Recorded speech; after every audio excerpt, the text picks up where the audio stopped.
Halo semuanya, pada video kali ini PKN kita akan belajar mengenai kedudukan dan makna alinea dalam pembukaan Undang-Undang Dasar 1945.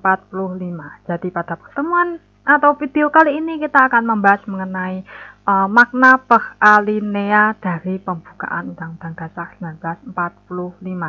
Ada berapa sih alinea dalam pembukaan Undang-Undang Dasar 1945? Setidaknya ada 4. Ya, memang ada 4. Alinea pertama berbunyi bahwa sesungguhnya kemerdekaan itu ialah hak segala bangsa dan oleh sebab itu maka penjajahan di atas dunia harus dihapuskan karena tidak sesuai dengan pri kemanusiaan dan pri keadilan. Kemudian alinea kedua berbunyi, dan perjuangan pergerakan kemerdekaan Indonesia telah sampailah pada saat yang berbahagia dengan selamat sentosa mengantarkan rakyat Indonesia ke depan pintu gerbang kemerdekaan negara Indonesia yang merdeka, bersatu, berdaulat, adil, dan makmur.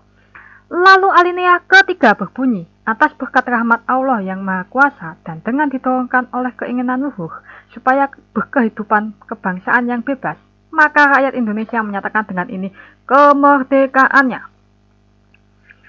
Alinea keempat berbunyi, kemudian daripada itu, untuk membantu suatu pemerintah negara Indonesia yang melindungi segenap bangsa Indonesia dan seluruh tumpah darah Indonesia, dan untuk memajukan kesejahteraan umum, mencerdaskan kehidupan bangsa, dan ikut melaksanakan ketertiban dunia yang berdasarkan kemerdekaan, perdamaian abadi, dan keadilan sosial, maka disusunlah kemerdekaan kebangsaan Indonesia itu dalam suatu undang-undang dasar negara Indonesia yang terbentuk dalam suatu susunan negara Republik Indonesia yang berkedaulatan rakyat dengan berdasar kepada ketuhanan yang Maha Esa, kemanusiaan yang adil dan beradab, persatuan Indonesia, dan kerakyatan yang dipimpin oleh hikmat kebijaksanaan dalam pemusyawaratan perwakilan, serta dengan mewujudkan suatu keadilan sosial bagi seluruh rakyat Indonesia. Itulah demikian dari bunyi per alinea dari pembukaan Undang-Undang Dasar 1945. Maknanya apa sih ya? Sudah dijelaskan di awal bahwa pembukaan Undang-Undang Dasar 1945 itu terdiri atas 4 alinea. Dan setiap alinea memiliki spesifikasi atau karakteristik sesuai isinya. Alinea 1, 2, dan 3 memuat serangkaian pernyataan yang menjelaskan peristiwa yang mendahului terbentuknya negara Indonesia. Sedangkan pada alinea keempat memuat dasar-dasar fundamental yaitu tujuan negara, ketentuan undang-undang dasar negara, bentuk negara, dan dasar filsafat negara Pancasila. Kita menuju pada yang pertama, kedudukan pembukaan Undang-Undang Dasar 1945.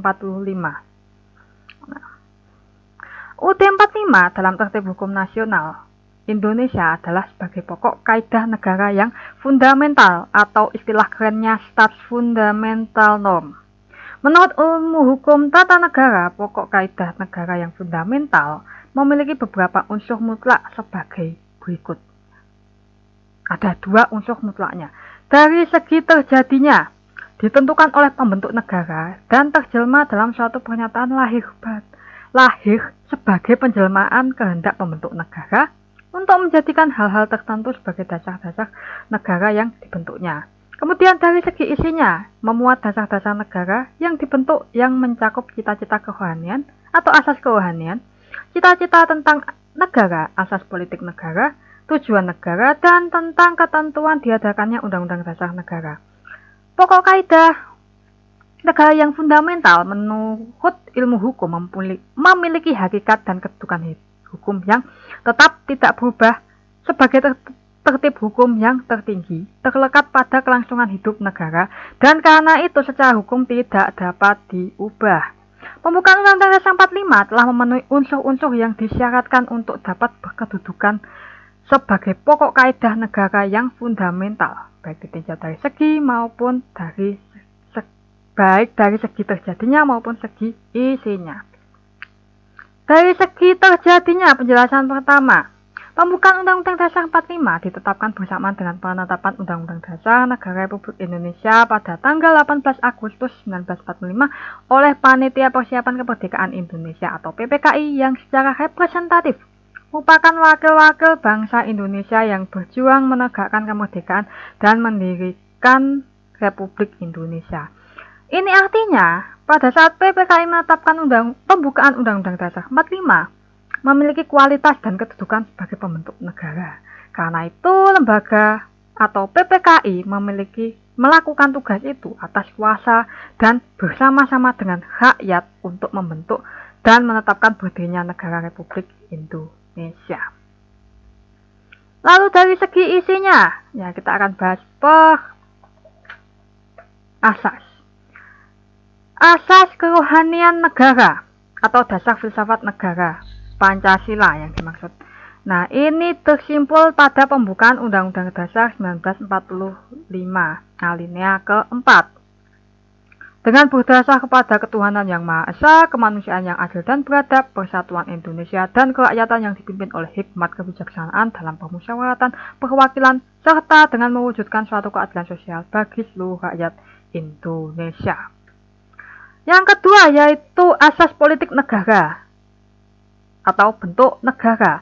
Nah, pernyataan ini dapat tersimpul dalam pembukaan Undang-Undang Dasar 45 alinea keempat yang bunyinya, yang terbentuk dalam suatu susunan negara Republik Indonesia yang berkedaulatan rakyat.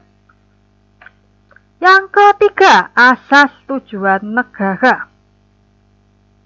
Nah, pernyataan ini tersimpul pada pembukaan Undang-Undang Dasar 45 alinea keempat juga, yang bunyinya,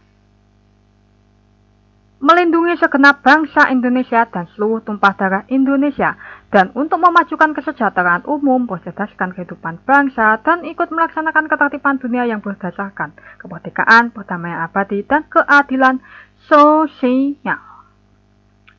Yang keempat, ketentuan diadakannya Undang-Undang Dasar Negara. Ini tersimpul juga pada alinea keempat, yang bunyinya, maka disusunlah kemerdekaan kebangsaan Indonesia itu dalam suatu Undang-Undang Dasar Negara Indonesia. Kita menuju ke makna pembukaan Undang-Undang Dasar 1945. Pembukaan Undang-Undang Dasar 1945 ini terdiri dari 4 alinea dan isi dari tiap alinea memiliki arti atau maknanya masing-masing. Alinea pertama, bahwa sesungguhnya kemerdekaan itu adalah hak segala bangsa, dan oleh sebab itu maka penjajahan di atas dunia harus dihapuskan karena tidak sesuai dengan peri kemanusiaan dan peri keadilan. Apa artinya? Menunjukkan keteguhan dan kuatnya pendirian bangsa Indonesia menghadapi masalah kemerdekaan melawan penjajahan. Dalam pernyataan itu, bangsa Indonesia bukan saja bertekad untuk merdeka, tapi juga bersama-sama bangsa lain untuk menentang dan menghapuskan penjajahan di atas dunia. Keren toh?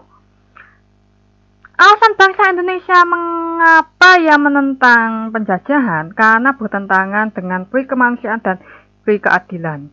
Artinya bahwa setiap hal atau sifat yang bertentangan atau tidak sesuai dengan peri kemanusiaan dan peri keadilan juga harus secara sadar ditentang oleh rakyat Indonesia. Alinea kedua. Nah, isi dari alinea kedua ini menunjukkan kebanggaan dan penghargaan kita terhadap perjuangan bangsa Indonesia selama ini. Alinea ini juga menunjukkan ketepatan dan ketajaman penilaian dari para pejuang dan pendiri bangsa dan negara Indonesia, yang antara lain bahwa perjuangan kemerdekaan telah sampai pada tingkat yang menentukan, bahwa momentum yang telah dicapai harus dimanfaatkan untuk menyatakan kemerdekaan, bahwa kemerdekaan tersebut bukan tujuan akhir, tapi masih harus diisi dengan mewujudkan negara Indonesia yang merdeka, bersatu, adil, dan makmur. Lalu alinea ketiga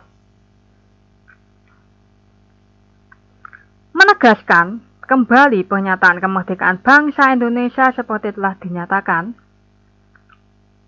dalam Proklamasi Kemerdekaan Indonesia tanggal 17 Agustus 1945. Nah, penegasan ini menunjukkan bahwa antara Proklamasi 17 Agustus 1945 dengan pembukaan Undang-Undang Dasar 45 1945 merupakan satu kesatuan yang tidak terpisahkan. Dapat dikatakan bahwa pembukaan Undang-Undang Dasar 1945 merupakan naskah proklamasi yang lebih terperinci. Rinciannya ada di pembukaan UUD 45. Nah, pernyataan dalam alinea ketiga ini tidak dapat dilepaskan dengan pernyataan pada alinea pertama dan alinea kedua. Sehingga alinea ketiga ini merupakan suatu titik kulminasi puncak yang pada akhirnya dilanjutkan pada alinea keempat, yaitu tentang pendirian negara Indonesia. Bangsa Indonesia mengakui bahwa manusia adalah makhluk Tuhan yang Maha Esa. Bangsa Indonesia mengakui nilai-nilai religius sesuai dengan sila pertama dari Pancasila, yaitu ketuhanan yang Maha Esa. Sehingga kemerdekaan yang didapatkannya di samping merupakan hasil jerih payah perjuangan bangsa Indonesia, juga terutama karena rahmat Allah yang Maha Kuasa, rahmat Tuhan yang Maha Esa. Kemudian alinea keempat ini yang paling panjang. Ya. Isi alinea keempat ini merupakan rincian lebih lanjut tentang prinsip-prinsip serta pokok-pokok kaidah pembentukan pemerintahan negara Indonesia setelah menyatakan kemerdekaannya. Hal ini tersimpul dari bunyi kalimat awalnya, yaitu kemudian daripada itu untuk membentuk suatu pemerintahan negara Indonesia.